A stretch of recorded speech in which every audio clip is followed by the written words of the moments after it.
A community picks up the pieces and each other. Nature's harmony disperses. Two notes linger, playing curses. A boy receives a ghastly visit. Welcome to Hidden Oaks.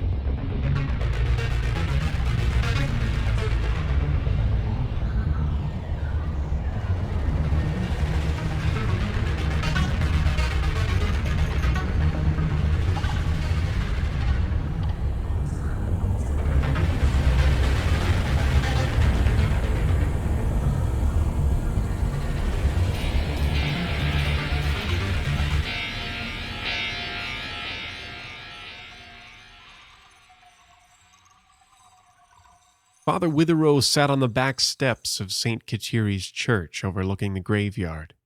The smoke from his cigar curled lazily about his face before being carried off by the chill October breeze and dissipating like a phantom in the dusk.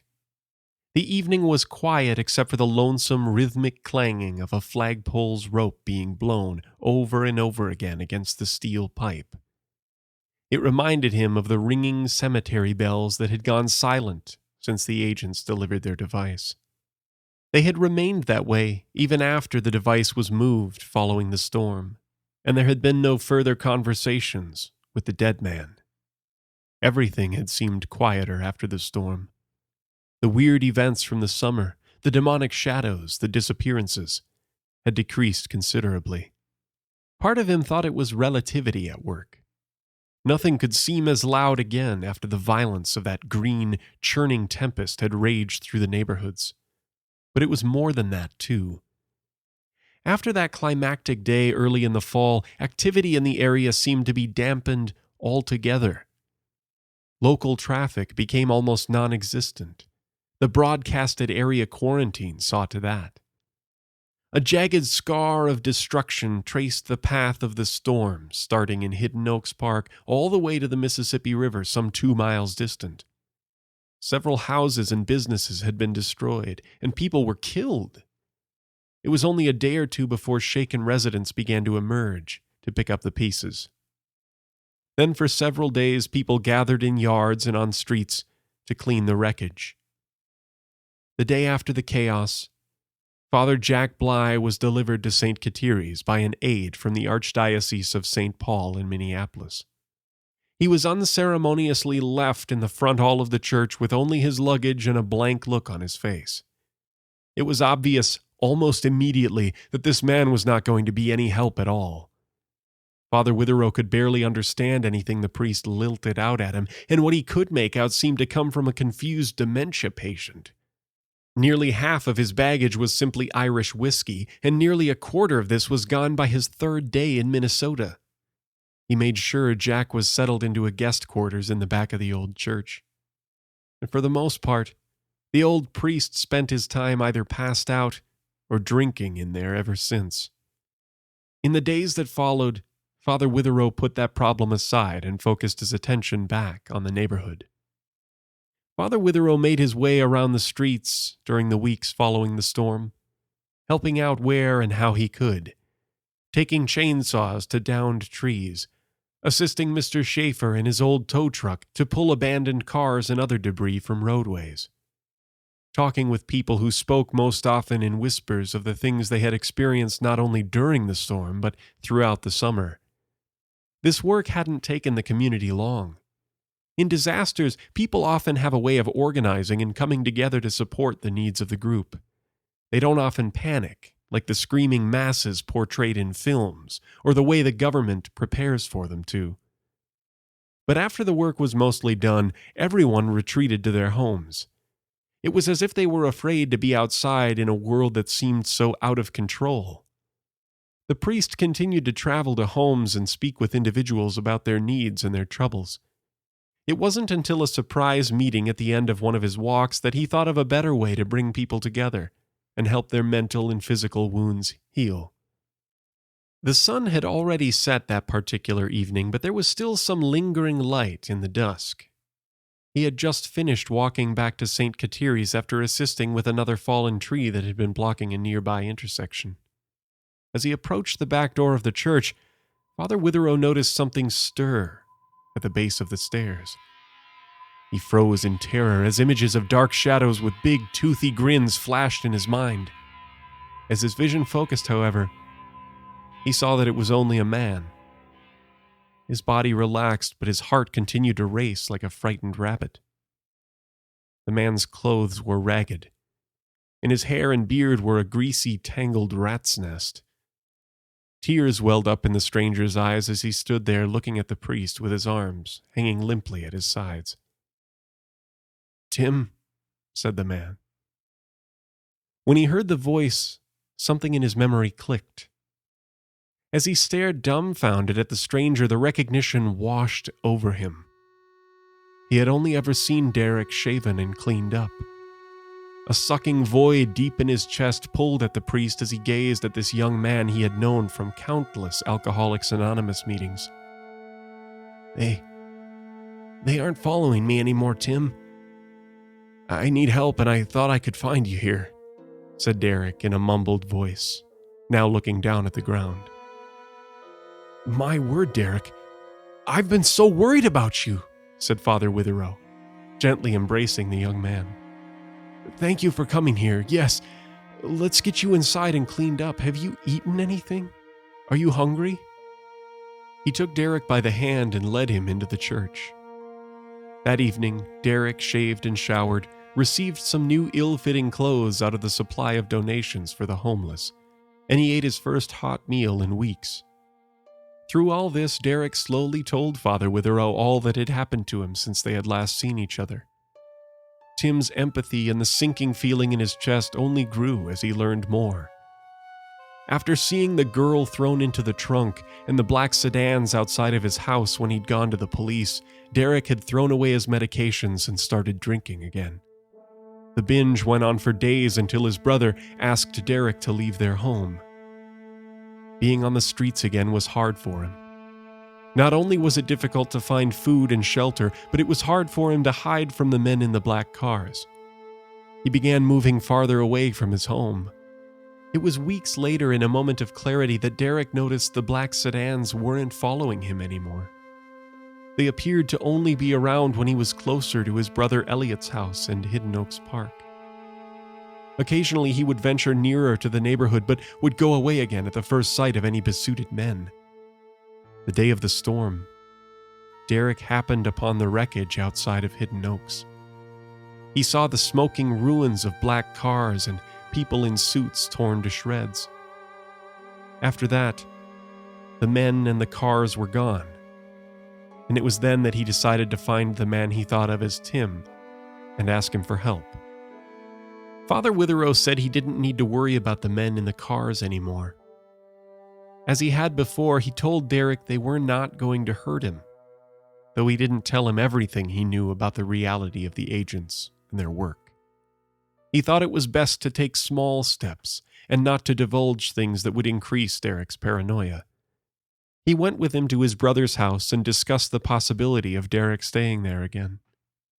The conversation was heavy, but overall went well, and the young man was welcomed back to stay as long as he maintained his sobriety. It was through this talk about attending meetings and the benefit of family and community support that an idea came to Father Witherow.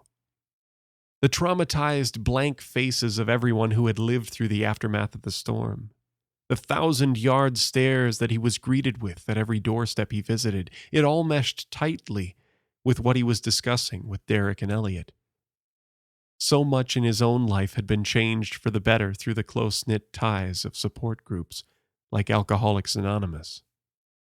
He could do the same for this shattered community and work toward freeing two birds with one key. The citizens could use this as a way to connect and heal together, and this would be reason enough for offering this service to the area. However, in doing so, Father Witherow would be able to keep his finger on the pulse of bizarre occurrences continuing or growing, as well as piece together more stories from multiple people to try to gain further knowledge of the root cause of the situation. The next day, he began printing flyers. Storm support. Come talk and share stories with others at St. Kateri's Catholic Church. Meeting on Wednesdays at 7 o'clock p.m. His contact information was at the bottom.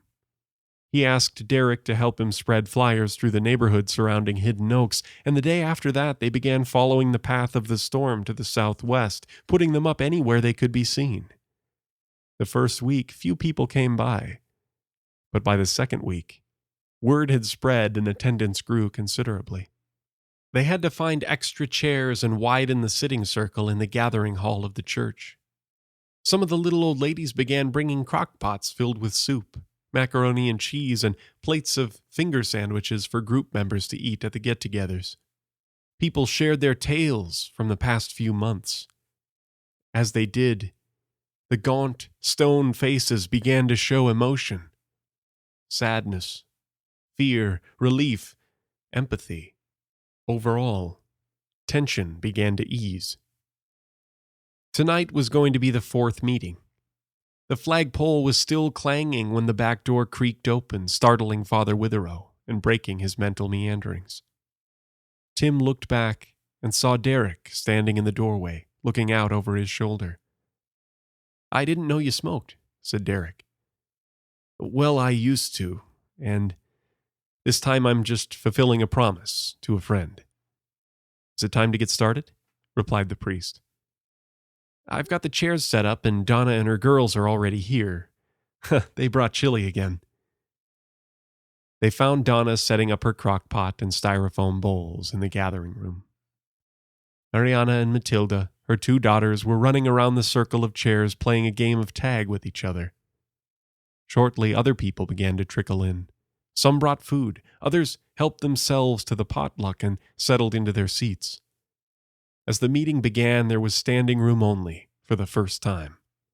There were no more extra chairs to add. Father Witherow started with his usual greeting. Then he asked that some of those he was beginning to think of as the regulars share their stories again. This way newcomers would feel more inclined to speak about their own bizarre tales.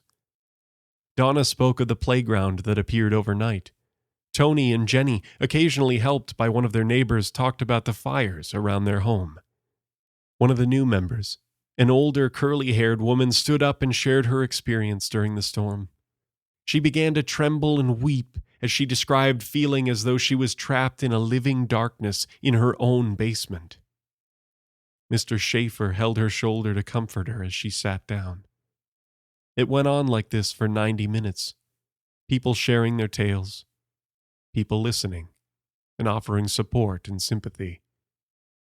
When the meetings finished, Father Witherow made an effort to introduce himself to any newcomers.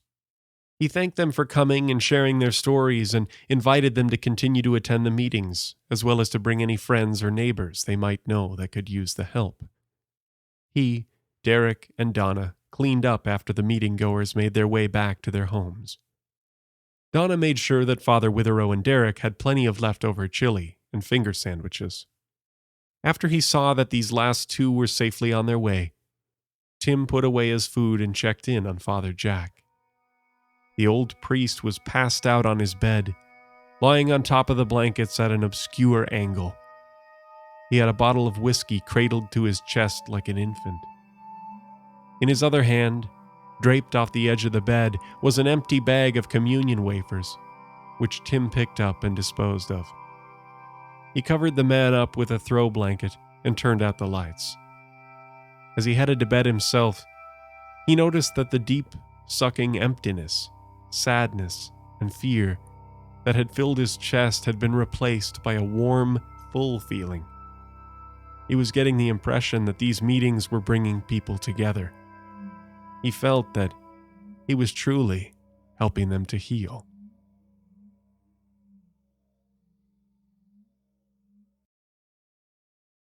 Once upon a time there was a pair of faithful friends. Theirs was not a story everybody comprehends. Each of them was not like anybody who you know. The names they knew each other by were simply Soil and Flo. Their bodies weren't like ours, not made of skin and blood and bone. Soil, big and strong, was made of dirt and roots and stone. Flo, who loved to dance, was made of water, mist, and ice. These two talked together, but their talk was imprecise. Soil had been trying to remember and remark just why the two now found themselves inside a little park. It feels like we were working here for these past many years. Did someone give a job to us? Or were we volunteers? Flo had wondered that herself, but had no answer either. We've worked so long, I'm simply glad we finally have a breather. She calmed herself, and on her surface memories reflected, shapes and figures, work and drudge to which they'd been subjected. Flo could see herself and Soil and others all in strain, all toiling together to contain the one in chains. What was that about? She asked her earthy devotee. Soil shrugged and sighed. Don't you remember? I can't see. It took some time, but soon the pair had each shared what they knew. Soil described the touch and feel, and Flo detailed the view. Below had been a danger most in need of their suppression, but they would need to recall more to answer Soil's question. What happened to the others? Maybe one of them remembers. He felt no hint of breeze or zap. She saw no sign of embers. Perhaps it did not matter why the five had come together. Perhaps they should unwind and just enjoy the autumn weather. Soil cuddled up with Flo, their past still not yet brightened. They naturally found they formed a comfy, cozy island. Soil stretched his roots and let his bulk be solid ground. Flo allowed her surface to reflect what was around. Trees and birds and giant poles, she looked and felt enlightened. But then another shape both jogged her mind and left her frightened. The memory didn't help at all. She felt her temper worsen. The one who'd set them working was a human being, a person. A child might splash and swim in lakes of water just like Flo. A farmer might put plants in soil and he might help them grow. Obey a person's orders, though? Those years a human's bidding? Soil and Flo both knew there must be something they were missing. Can people talk? Soil asked of Flo and set them both to thinking. They each remembered humans, but not talk so much as linking. We'll have to figure something out, Flo said, setting in motion, and so the pair went seeking answers with renewed devotion. The earthy soil and liquid Flo moved slowly, you might say. To cross the street and leave the park took something like a day. They had the time to watch as humans walked and moved about. Whether they might speak with one fell sadly into doubt. The people they could locate seemed to them strange paradoxes. They lived but hid themselves and spent their time in big sharp boxes. Flo chose to wait nearby where she had seen the people walk. Reflecting others she recalled, she hoped that they would talk. One that Flo remembered looked quite young until it sank. One which had no coating had a hollow stare, quite blank. 3 all seemed alike and more familiar than the rest, but no one stopped or looked or spoke, and days had soon progressed. Soil thought the humans weren't acting very nicely. They didn't bother looking down to see Flo's work precisely. He shifted and he squirmed until the human's path was funneled, but they just took another route, and Soil was left disgruntled. I think we need a different plan, Flo said and splashed her foam. To get humans' attention, I should go inside their home. They chose a nearby house, and by the morning they were set. Soil wished Flo luck. This time they'll notice you, I bet. Soil took a nap as his companions seeped inside. When he awoke, he found their strategy had flopped and died. They didn't talk at all to me, Flo muttered in a pout. Some other humans came and pumped and squirted me back out. Well, that's just rude, Soil blurted as he shifted heavily. They had their chance to talk with you, so now they'll deal with me. He shook and scraped and crooked and quaked and pried the house apart, and Flo streamed down the chasm, newly hewn by her cohort. Tumbling and swirling, Soil and Flo enjoyed the ride. Amusement made them both forget just why they'd gone inside. The humans didn't speak, they only fled with screams and fear. That is, they never spoke in ways that Soil and Flo could hear. The friends decided not to fret for what was past and done, for playing with the things which humans built was by far much more fun. They made their way from box to box, a slow but steady trek, cracking each one open to explore and play and wreck. Sometimes they would find a house with pre-existing gaps, but even ones of solid build would rapidly collapse. Human after human found their homes to be destroyed. In wreaking all this havoc, Soil and Flo found only joy. Soil could feel the planks and bricks give way with every thrash.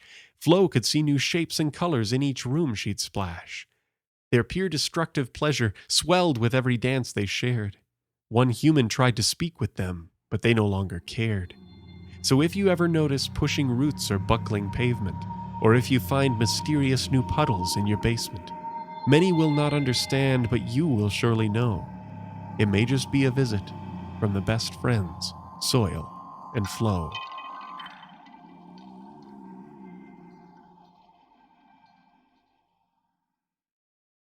David wondered if other kids his age fixated so much on time. He was constantly looking at his watch. It was a ruby red Casio with a square face that had been scratched up in gym class. David had memorized the vacant, gray spaces between each digital number and the pulsing of the obsidian dots in its center. The beep of its alarm, which would sound in the temporal vicinity of when he should be expecting his family, determined the majority of his life. David knew that other people weren't home alone as much as he was. He asked his classmates occasionally what their lives were like and who they lived with. They all had siblings, smaller houses, and overall present parents.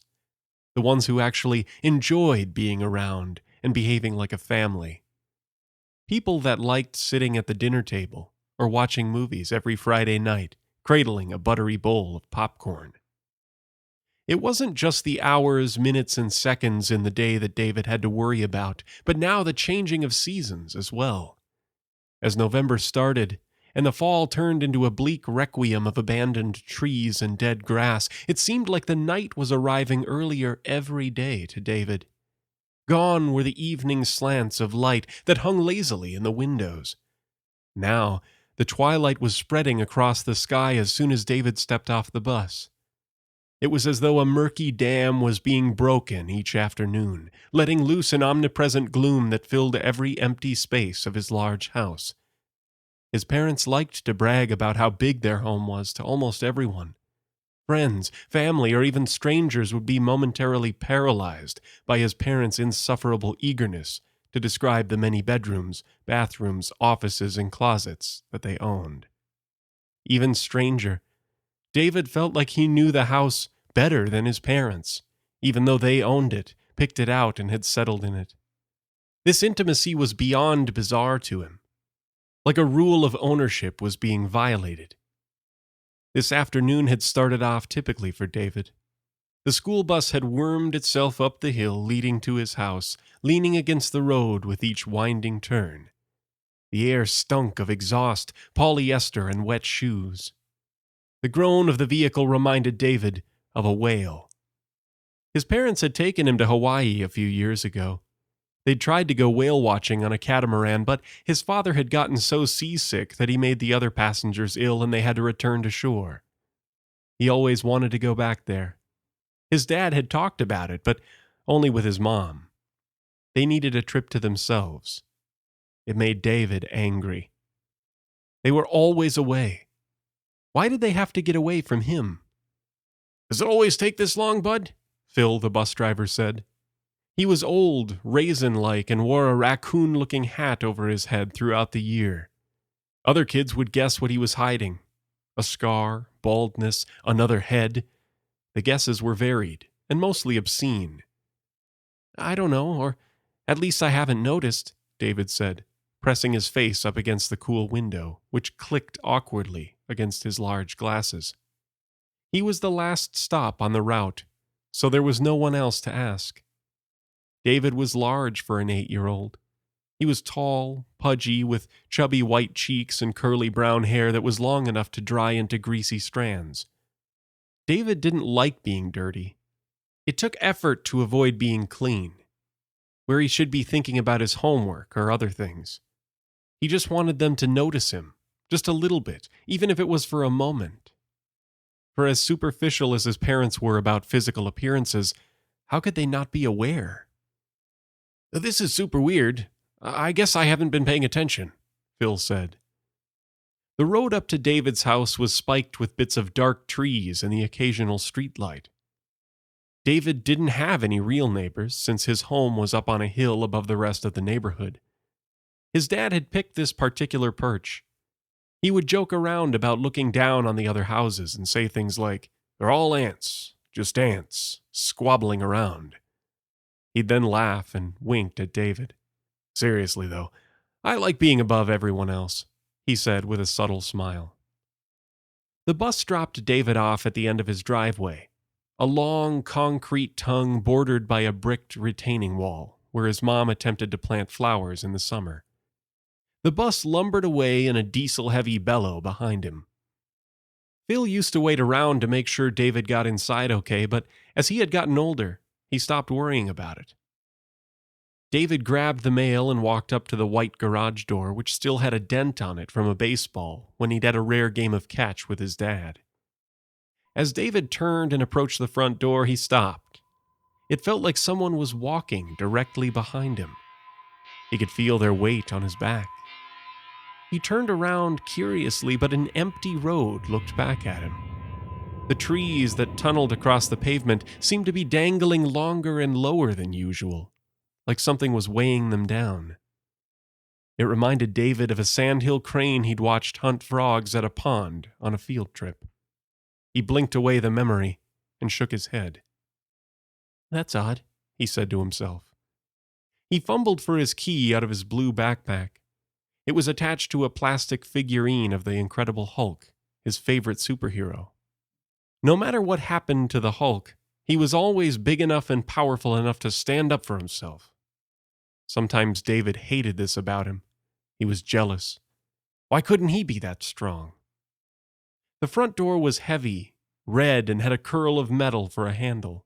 It always stuck the first few times David tried to open it. David lived in a 2-story house with large windows, doors, and layers of gray siding. Above the front door was an enormous slab of glass. Behind it was a chandelier with circles and squares mixed together into a hodgepodge of geometric design.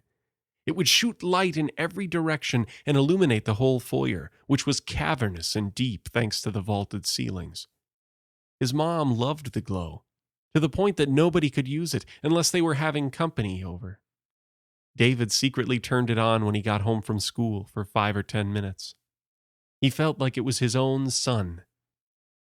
Usually David's routine was a trip to the bathroom, crafting a peanut butter and jelly sandwich, and then heading downstairs to play Chrono Trigger on his Super Nintendo. He wasn't allowed to play video games during the week, but when his parents weren't home, he happily snuck them in. He'd game for about an hour until the black of night started to solidify outside the ground-level window. And when that happened, it always felt like David was in some sort of submarine into a Jules Verne abyss. The basement was a rectangle of white walls, boxes of toys from various points of David's childhood, and 3 doors, one which led to a bathroom that centipedes loved, one to a storage room where his father piled junk, and the other to the furnace and utility room. That contraption randomly groaned in mechanical gusts throughout the day. David had lost count of how many times he'd been frightened by it. Strangely, today when David went downstairs, he noticed the door to his father's hoarding room was partially ajar. Even stranger, the silver doorknob was crumpled or something. It was like whoever had gone to turn it had accidentally crushed it with their hand. Below it, in the snowy carpet, were a few streaks and drops of what looked like red mud or something. David squinted at the blemishes and gently shut the door. His cat, Marshmallow, a Himalayan Siamese mix with snowy fur and a black face, chirped at him quizzically and dashed upstairs. "I don't know what the stuff is, but they can clean it up when they get home," David said to himself, following his cat. As he approached the carpeted steps, a faint scratching sound hung on the air. He stopped and looked back at the door.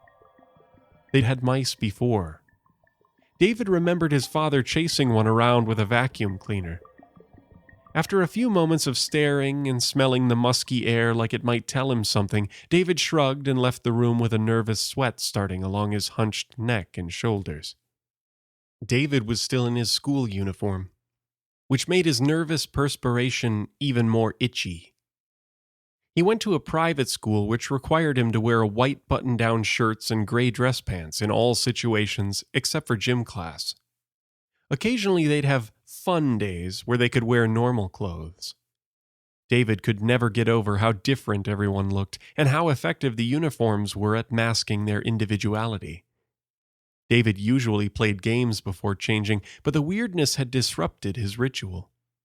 He decided to retire to his bedroom and read some Calvin and Hobbes books to calm down. David's room was on the top level at the far end of the house.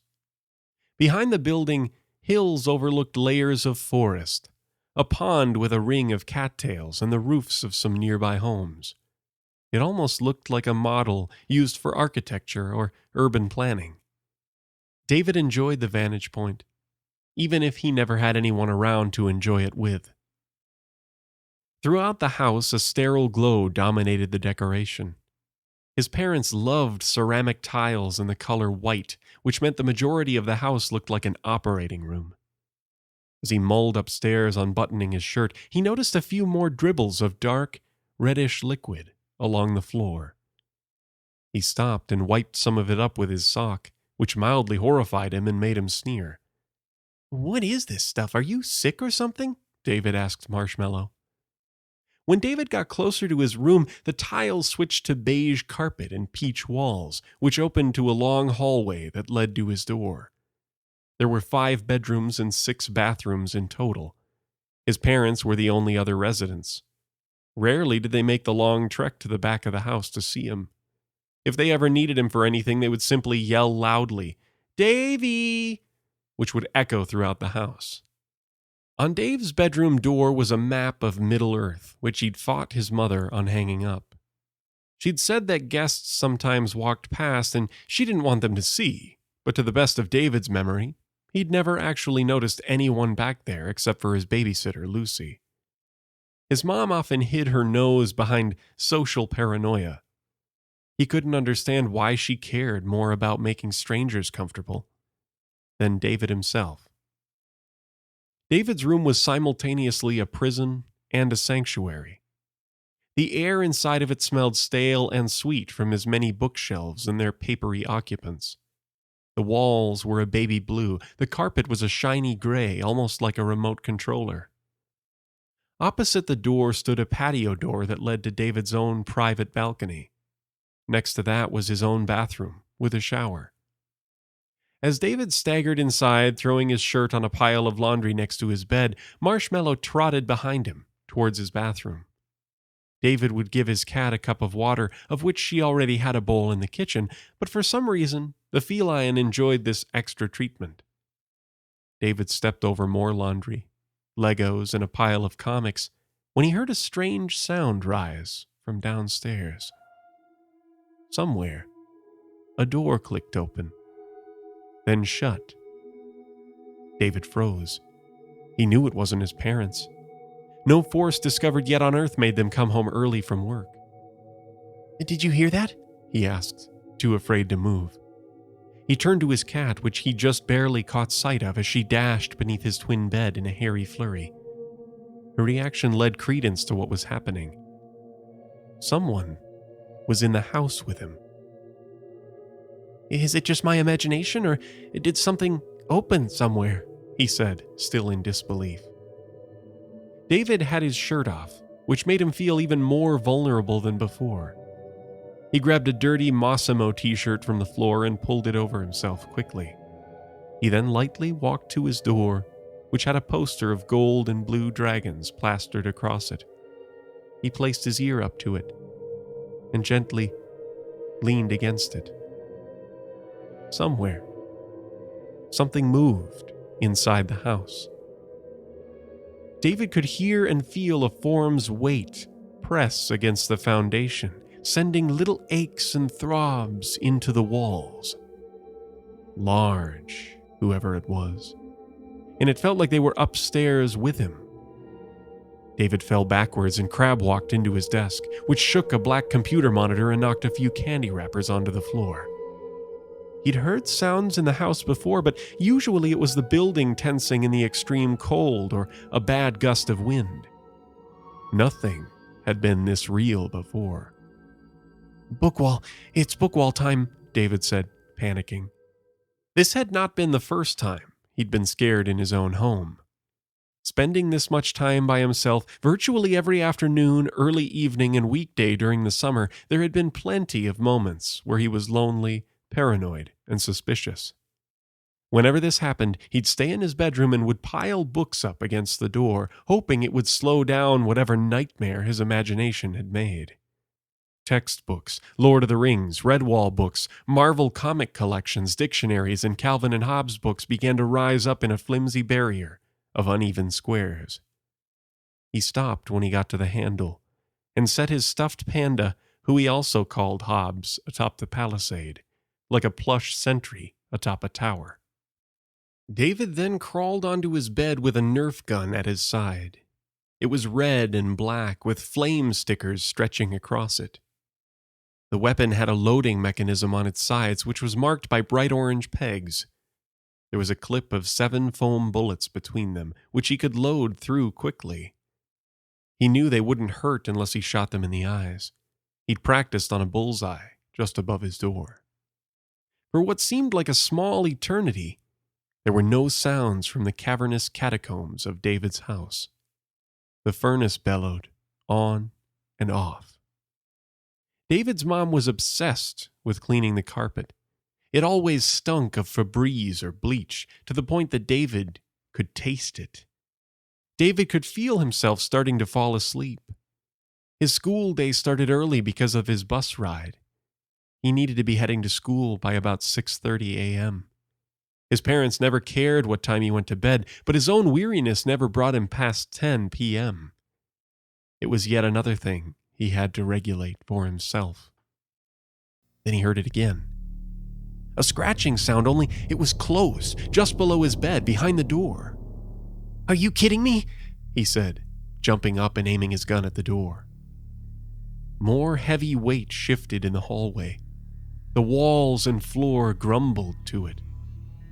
The tremors were minor, but the terror made David feel like the person was going to come bursting in not just through the door, but the sheetrock itself, rupturing the very roof above his head in a plaster deluge.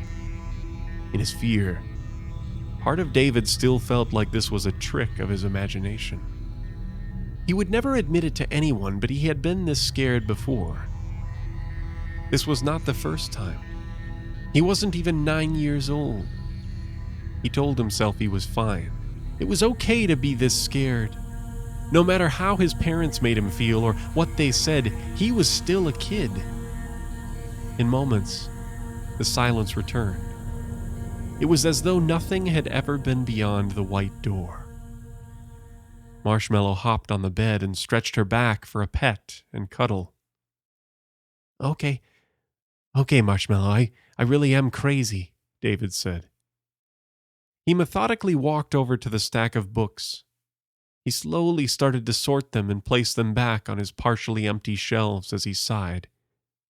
When would he ever not be scared? After he cleared the ramshackle wall, David opened his door and poked his head out curiously. The hallway as he knew it did not look back at him. The walls, pictures, and ceiling were the same, but darkened, like all natural and artificial light had been scared away. There was no floor, only a large coil of slimy tubes and ropes, spiked and lipped with various shades of red and pink. Someone was mixed among them, where the hallway formed into a T. It was a pulsing image that refused to settle into reality. Whoever they were didn't have normal features and wasn't standing there in a typical posture. They were slimy. Their skin had a maroon glow with veins of black and gold spiking out from the surface and below. They were hunched over onto the sinewy strings, smashing their face into it as if staring into some fleshy telescope. They had no hair or clothes, and their skin was glistening. Clumps of hair hung down around their shoulders and head, revealing bits of bald scalp that were tattooed in some sort of language. Then it was gone. There was a strobe of blue light, and David was suddenly standing on some hilly prairie. overlooking a wide river, reflecting the cloudless sky. The air smelled dank with running water. The long grasses crackled like static. A few birds chirped. David's body felt heavier and chubbier as the prickles of golden grass brushed against his stomach and thighs. His flat feet were bare and cold with the soil and plants beneath him. His mind could barely reason with what was happening. He couldn't even ask the questions about what was before him. Not that there was anyone there to reply. David had to shield his brown eyes from the sun with a right hand, which tickled his overgrown eyebrows and eyelashes. He couldn't find the location of it above him, but it had to be somewhere. It was blinding him roundly. About 20 yards away from his perch, David noticed someone walking along the river. In the sheet of yellow luminescence that stung his eyelids, he couldn't make out the finer details. They were tall, lanky, and breathing with a sort of desperate hiss. Some sort of coil was attached to them. It trailed them like a tail, only it was wide and round. And behind it, the ground and sky seemed to drip into each other like a wet oil painting. The figure stopped as it noticed David. Then they appeared to clap their hands, which were large and bubbled with pockets of gnarled skin. It sounded like a sonic boom, like David was inside a thundercloud. An insect suddenly bobbed out of the air, drifting closer and closer to him. It stopped just as his eyes finally adjusted to the light. Then he was by the river, sitting in a streak of gray mud. He could feel the cool wetness on his fingers and legs. A young girl was sitting beside him. He could only see her out of the corner of his eye. His body would not cooperate with him. It was independent and controlled by something unseen. In front of him was some sort of shape in the grime. The girl was humming, too. A song he'd never heard before but seemed familiar. There was laughter, and David noticed mud on his fingertips. And then he was back in his hallway. He didn't know whether to scream or cry. Smeared into the floor and dripping from his fingertips was a trail of the slime from before. It was thicker and deeper. In front of David and to his sides, painted across the wall in a mixture of what looked like blood and bile, was an elaborate butterfly.